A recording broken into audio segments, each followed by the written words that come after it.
안녕하세요. 당신의 보다 나은 내일을 위해 오늘 당신의 투자를 반올림하세요. 투자 반올림의 이수진입니다. 그동안 저 혼자 브리핑 형태로 방송을 진행했는데요. 오늘은 초대 손님을 모시고 앞으로의 부동산 시장 전망과 부동산 규제 완화, 재건축, 수익형 부동산 전망 등에 대해서 함께 얘기를 나눠보겠습니다. 그 전에 아직 구독 안 하신 분은 구독 먼저 잊지 마세요. 초대 손님은 분양 전문 컨설턴트 박수현 팀장님입니다. 자, 시청자분들께 간단히 인사 부탁드립니다.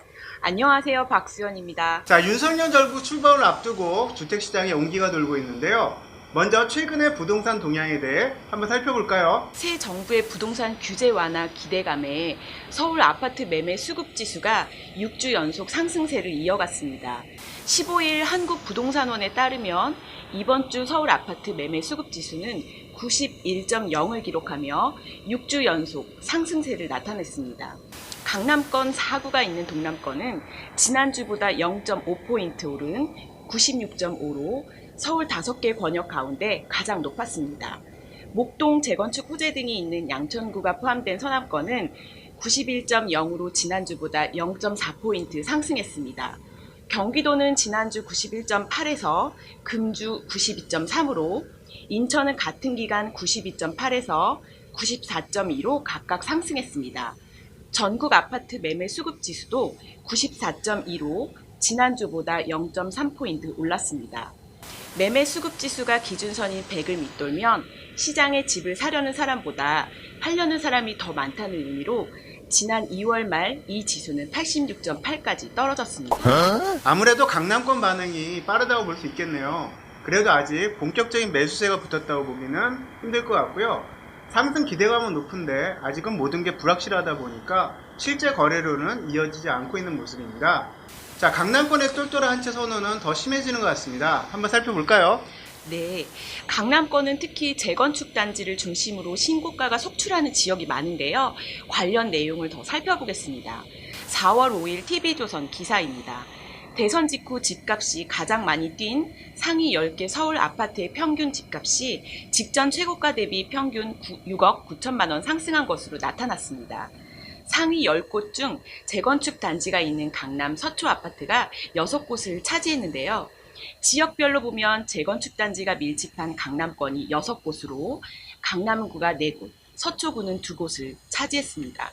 강남권 아파트 6곳의 집값은 평균 9억 2,800만 원이 늘어 상대적으로 보다 높은 상승률을 나타냈습니다. 강남권을 제외하면 한강을 끼고 있는 마포, 용산, 성동에서 각각 한 건, 금천구에서 한 건이 나왔습니다.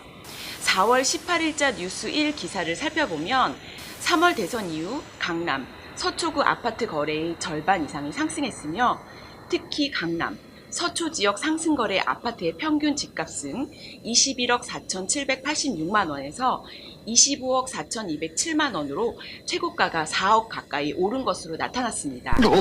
서울 지역 직전 최고가 대비 상승거래는 31.9%인데 강남, 서초는 그 비율이 전체의 49.2%로 18% 가까이 더 높습니다. 3월 10일에서 4월 12일까지의 거래 현황입니다. 야, 강남 아파트 가격이 무지하게 오른 거는 맞네요. 예전에 2018년인가 이때까지만 하더라도 강남에서 10억 넘으면은 그래도 고가 아파트를 샀겠었거든요. 자, 아무래도 윤석열 정부 출범을 앞두고 재건축 규제 완화의 기대감이 높은 것 같은데요. 전반적으로 시장 분위기는 아직 사자 분위기는 아닌 것 같습니다. 앞서 자료에서 나왔듯이 6주 동안 상승했다 하더라도 아직 서울 아파트 매매 수급 지수는 91로 100 이하거든요. 어쨌든 윤석열 정부가 들어서며 집값 상승에 대한 기대감은 높아지고 있고 강남권을 중심으로 신고가 행진이 이어지고 있다는 것은 확실해 보입니다. 아직 윤석열 정부에서 주택 규제를 어떻게 완화하겠다는 얘기는 없죠. 자, 재건축 규제를 완화하겠다는 것에 대한 정확한 내용은 아직 나온 게 없는 것 같습니다. 네, 현재로 확정된 것은 다주택자 양도소득세 중과를 한시적으로 배제하는 조치를 정부 출범 즉시 시행령 개정을 통해 5월 11일부터 소급 적용하겠다 정도입니다. 선거를 앞두고 재건축 아파트를 중심으로 한 주택가격 급등에 대한 우려로 쉽게 대책을 발표하지 못하고 말을 아끼고 있어 보입니다. 그 주택정책이라는 게 오르든 내리든 선거에 미치는 영향이 좀 크거든요. 서울과 경기의 경우는 1, 2% 차이로 당락이 결정되기 쉬우니까 지금 소나기는 피해간다라는 심정이 아닐까 싶기도 하고 아직 출범 전이기 때문에 입장은 표명할 수 있지만은 실제 규제를 풀겠다고 할 수는 없는 것 같아요. 자, 양도세 중과배제는 시행령을 할 수 있는데 임대차 3법 같은 경우는 법률 개정을 해야 되거든요. 180석의 거대 야당 민주당이 있는데 쉽지는 않은 일이죠. 그래서 주택규제 완화는 하려면 할 수 있는 것이 많습니다. 예를 들어서 종부세를 폐지할 수는 없지만은 완화해서 대상자를 대폭 줄일 수는 있죠. 네, 그렇죠. 예를 들어 지금과 동일한 규제를 적용해도 조정지역이 아닌 곳이 없는 수도권 지역의 경우 조정지역 해제만 해도 취득세나 종부세, 양도세 금액이 크게 달라지겠죠. 네, 그렇죠. 이번에는 저희 같은 분양 컨설턴트 입장에서는 가장 관심이 가는 뉴스 얘기를 한번 해볼까요? 주택규제 완화에 관련해서 얘기되고 있는 것 중에 하나가 빌라와 다세대, 오피스텔 등을 주택수합산에서 뺀다고 하죠. 네, 새 정부의 주택 규제 완화 기대감이 수익형 부동산 시장까지 확산되는 모습인데요.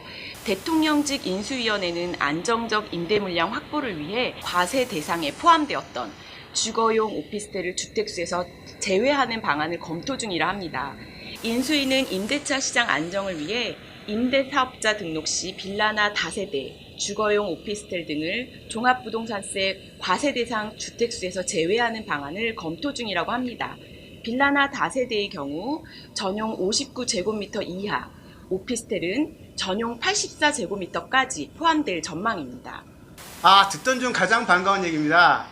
자, 그러면은 주택임대사업자 제도가 다시 부활한다는 얘기인데요. 네. 오피스텔 84제곱미터면은 아파트 25평과 동일한 거고 빌라 60제곱미터 이하면은 방 3개짜리가 나오거든요. 청년주택뿐만 아니라 신혼부부 주택에서도 임대 공급에서 굉장히 큰 영향을 미칠 수 있을 것 같아요.